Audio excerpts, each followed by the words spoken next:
Hey everybody, welcome to the 2022 Franchise Broker Awards. I'm Jody O'Brien. We have another great broker with us today, Steven Gardner, and he is the founder of QSR Franchise Development Group. Welcome, Steve. Thank you. Happy to be here. Pleasure. Yes, I'm happy to have you. Congratulations. Your accolades just outweigh anything that we have seen. Tell us a little bit about what you think makes you a great franchise broker. Yeah, great question. And I think it's developed over a number of years. I think it's important on the franchisor side to be fully knowledgeable and passionate about the brands that we represent. So that's critical to me. Being a team member and becoming part of the brand culture is something else that I think works well for us and for our clients.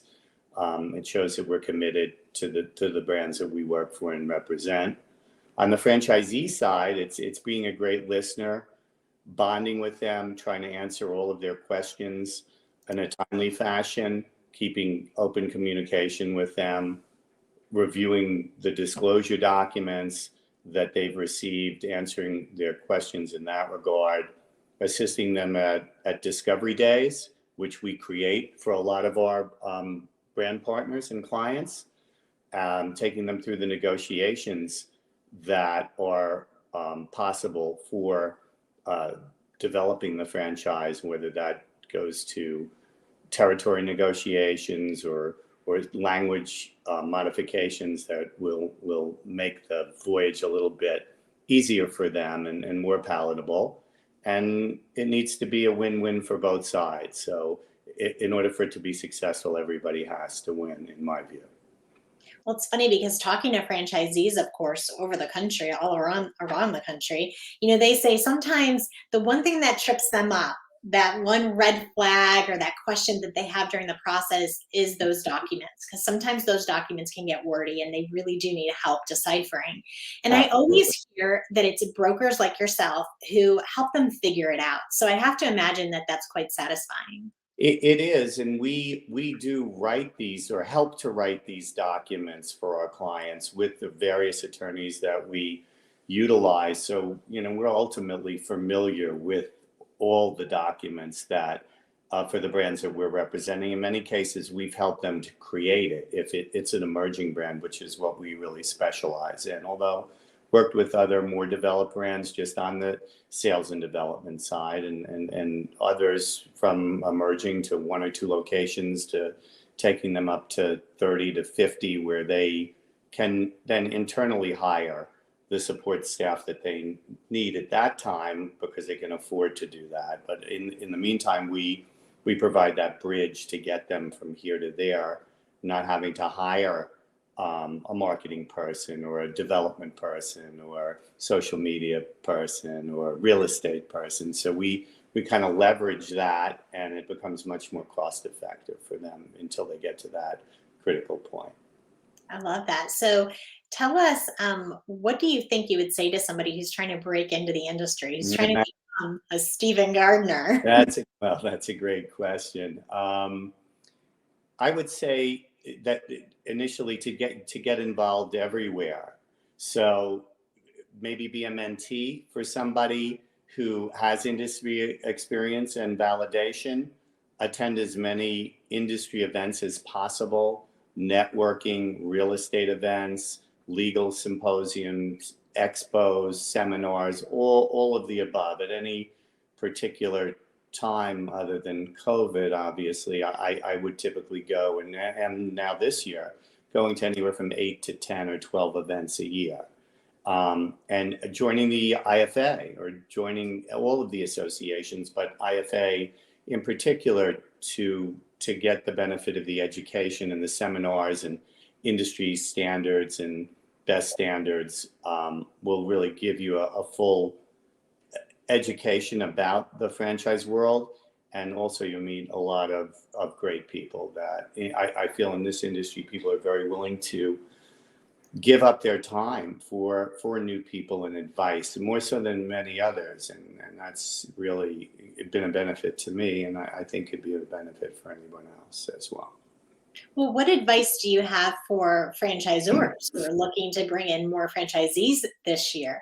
I know COVID has really, affected the industry the last 2 years, but what advice would you have for them for this year? So I think I'm not sure that this year is, yeah, well, it's been different in many ways, but I mean, in terms of now, when we're getting back to where it was before, there's no crystal ball for this. I think you have to explore all the resources that are out there, and it's a combination of trial and error, discovering what works best for your specific brand. So understanding the target market for the brand, trying to create the ideal profile or candidate who's going to be the best fit for culturally and financially and otherwise for the brand. And then as a franchisor, having the right tools to sell, meaning constantly refining your website, your SEO, the franchise content on the website is extremely important. Adding video, food shots if it's a food related brand, refining your disclosure document, which is critical. If we try to help and assist in that if we're helping to create those documents, so that the item 19 in the document is critical and can present the best financial overview and validation of your existing units, so that the prospects see that there are strong unit economics there.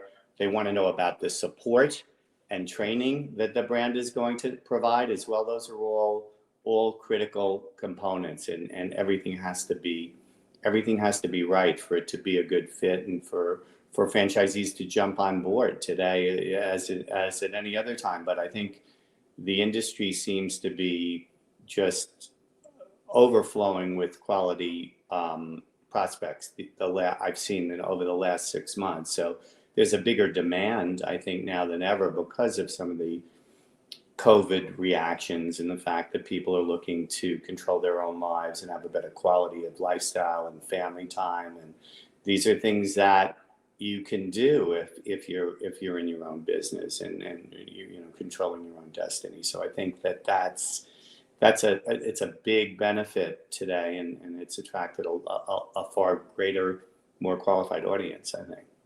Life has changed. COVID Yeah, has changed lives, right? forever, probably. Yeah, yeah.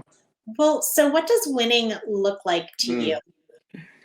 So winning is a good, really interesting question. I think the freedom to be able to pick and choose brands that I want to work with. Not that I didn't always do that, but now, that's all I have to really think about. I'm fortunate enough to have lots of business and been doing it a while, get a lot of referrals. So I think that being able to become part of the culture and wanting to help grow brands that I believe in, and that's something that I would as a potentially be a franchisee of, or at least understand what they're doing and appreciate it and want to help them to get to the next level. Helping to guide younger people who are entering the franchise workspaces, or I had some great older people one day that I learned a lot from, and for many years, and I'm still friendly with some of them, and some of them are retired and whatever they've done, but they were extremely helpful along the way, and so I'm very open to being that as well too.